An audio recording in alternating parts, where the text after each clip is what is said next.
Olá pessoal, aqui é o Velgas, hoje é dia 18 de setembro de 2025. Norte-coreanos realocados para a linha de defesa russa. E outro assunto é soldados russos se rendem em massa. Quero convidar a quem não é inscrito que inscreva-se, porque aqui você verá a verdade. E também vocês todos que estão assistindo, eu peço que deem um like e também compartilhem com as suas redes sociais, porque com isso vocês fortalecem o canal para o maior número possível de pessoas. E também façam seus comentários, que são sempre muito bem-vindos. Eu conto com vocês. Muito obrigado. O exército do ditador da Rússia fugiu de Oleksiivka e as linhas de defesa são destruídas pelo contra-ataque ucraniano. As forças russas estão usando agora tropas norte-coreanas, realocaram elas na realidade para a segunda linha de defesa ao longo da fronteira estatal na região de Kursk, para substituir as tropas russas que anteriormente eram elas responsáveis pela defesa da fronteira. As forças norte-coreanas, que perderam metade dos seus 12 mil militares que vieram no início, entre baixas, entre mortos e feridos, e também eles receberam mais 3 mil, então foram para ser treinados os 3 mil, e os outros também receberam um novo treinamento, porque segundo os russos mesmo informaram, e a própria imprensa russa e os canais Z russos, eles diziam que as tropas norte-coreanas elas eram mal treinadas, eram impulsivas e desconheciam as complexidades das operações militares de fronteira, enquanto as tropas russas estavam desorientadas pelos métodos norte-coreanos de colocação e remoção de minas, por exemplo. Na realidade, eles não é só pela diferença do idioma. De uma maneira geral, eles nunca se entenderam. Então, acho que quanto mais tempo os coreanos ficarem lá, menos eles vão se entender. Então, tudo isso indica que a Ucrânia vai atacar Kursk novamente, porque eles fizeram uma segunda linha de defesa e colocaram lá os norte-coreanos. Deve estar sentindo alguma coisa, e mesmo que agora, quando ela avançou de Sumi, ela avançou, eu relatei ontem, para Kursk. Ela não ocupou ainda, mas ela avançou para não dar espaço para a manobra deles e atacarem de Kursk, que é de lá que eles vêm. E tem um correspondente de guerra russo, ele afirmou que as tropas de Kim Jong-un também estão participando de operações de remoção de minas na região de Kursk, juntamente com as unidades russas do número 89, 90 e 91, que são regimentos russos de engenharia. E, segundo ele, as unidades russas que operam na região de Tetkinsk têm coordenação deficiente e são incapazes de organizar ataques contra as posições ucranianas nessa área. As forças armadas ucranianas estão cercando o exército de Putin em Oleksiivka. Na realidade, como eu já tinha relatado, elas foram expulsas de Oleksiivka e tem um pequeno grupo lá, pequeno, talvez não tão pequeno, mas está cercado. E essa situação assemelha-se a outras situações que as forças armadas da Rússia sofreram cerco. E os blogueiros têm certeza que o Putin também está fugindo de Oleksiivka. Aqui as linhas de defesa elas têm sido destruídas pelo contra-ataque ucraniano, não dentro da cidade, mas na linha de fronteira.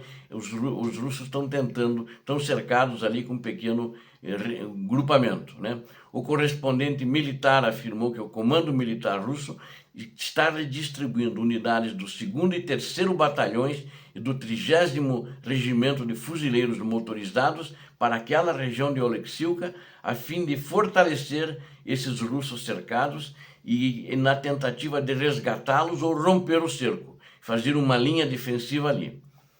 Manter Oleksiuka por tropas russas, na minha opinião, é irrealista. Mas, ao mesmo tempo, o comando militar russo ele vai continuar a usar as forças russas para conduzir ofensivas extremamente exaustivas, a fim de manter a aparência e estabilidade operacional na região de Sumy.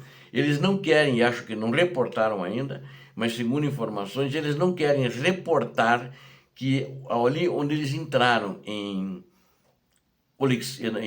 Sumy, eles perderam aquele território, que eles já estão na Rússia e que os combates estão justamente na linha de fronteira, a Ucrânia empurrou-os para lá. Então, acho que o comandante, o chefe do Estado-Maior do Exército Russo, calou-se quanto a esse fato. Após ocupar a maior parte de Yunakovka, na época o exército de Putin mudou abruptamente para batalhas defensivas. Dali não conseguiu avançar mais, os ucranianos passaram somente a contra-atacar. Atualmente as tropas ucranianas mantêm defesa justamente nessa linha que estavam os russos. Já relatei que eles tinham sido retomadas, né? E também realizam preparativos para ações ofensivas para repelir os russos. Essa defesa ativa, eles estão fazendo ofensivas em cima da ofensiva russa, né? As forças armadas ucranianas. E elas também libertaram Andriivka, acho que eu já reportei isso para vocês, e avançaram justamente na área de Oleksiuka e a partir daí empurraram eles para trás, de volta para a Rússia.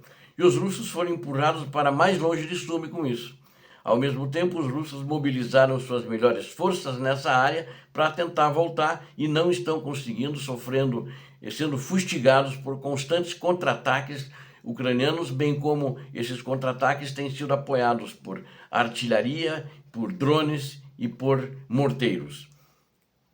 Os russos também utilizam ativamente artilharia de longo alcance, drones de ataque e aviação. Eles estão tentando expulsar os ucranianos, as tropas ucranianas da região de Kursk e Belgorod sem sucesso. Na realidade, eles têm também sofrido ali contra-ataques das forças ucranianas. Enquanto isso, soldados russos se rendem em massa. Eles se entregam em massa, eles entregam as armas aos ucranianos e se rendem. Em toda a frente, em todos os teatros de operações acontece isso. No entanto, a região de Dobropilha é onde mais está acontecendo, onde eles tinham ficado cercados e os soldados desse cerco estão indo e se entregando para os ucranianos. Inclusive a capa do vídeo é uma coluna grande ali de soldados russos se entregando para os ucranianos. A capa desse vídeo, né? A capa do vídeo. Então, na direção de Dobropilha, unidades ucranianas estão conduzindo uma das operações mais bem-sucedidas nos últimos meses. O exército russo se encontra em cerco operacional e suas perdas ali são muito grandes frente às ucranianas. Como relatou o chefe das unidades de assalto ucranianos, Valentin Manko, no Telegram, os soldados ucranianos estão destruindo, segundo informações do Telegrama que ele divulgou, este Valentin Manko, estão destruindo metodicamente as forças inimigas, isolando-os das rotas de reforço e cobrindo-as com fogo cruzado. Em 2 semanas, os ucranianos fizeram o que parecia ser até impossível, agora até recentemente. Graças aos esforços da 33ª, ou seja, número 33, e a número 425, são unidades de assalto ucranianas em cooperação com o 1º Regimento de Assalto separado, os 24º e 24 e 25 batalhões de assalto, bem como as número 79 e 82 brigadas de assalto aerotransportadas. Os russos se viram cercados. A Ucrânia está chamando ali que eles estão sob um cerco operacional. E em algumas regiões ele chamou de tático. Ele não explicou por que essa diferença entre eles. Eu acho que ali tudo é um cerco tático que eles fizeram e imobilizaram os russos e eles estão se entregando em massa, né? Mesmo porque está faltando tudo ali. Falta comida, falta remédio, falta munição, eles estão se entregando. Também o Valentin Manko disse que ele acrescentou que 3 grandes caldeirões já estão claramente visíveis no mapa. E os russos enviaram suas unidades mais preparadas para o combate nessa direção. Mas para impedir o fechamento do anel, do cerco, né? Ele fazia tipo um anel, ele chama, né? Mas mesmo assim as unidades de elite da Rússia foram incapazes de conter a pressão da aviação de ataque ucraniana, que naquela região atacou com MiG-29 e com os Mirage 2000. Os confrontos são intensos, os contra-ataques continuam, mas a taxa de perdas é, em média, 1:7 a favor da Ucrânia. Mankó também observou que cada vez mais os ucranianos estão se rendendo, os ocupantes russos estão se rendendo, desculpem a falha técnica, é que tinha ucranianos escrito mais abaixo ali, eu corria os olhos.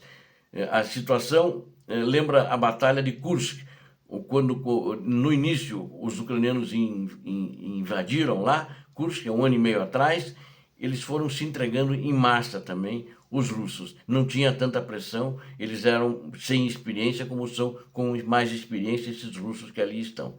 Segundo ele, a operação já está tomando um exemplo para a ciência, já está se tornando um exemplo para a ciência militar das atividades ucranianas naquela região, demonstrando a eficácia das ações coordenadas de vários grupos de ataque em uma direção estrategicamente importante.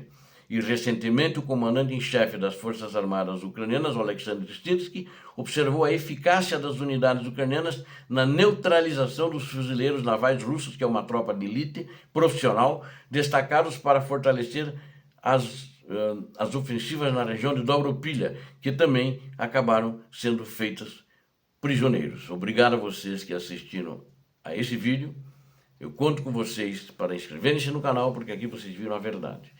E deem um like e compartilhem com suas redes sociais, façam os seus comentários. Eu conto com vocês. Deus abençoe a todos vocês, Deus abençoe a Ucrânia, Deus abençoe o Brasil. Paz e bem, paz para toda a humanidade.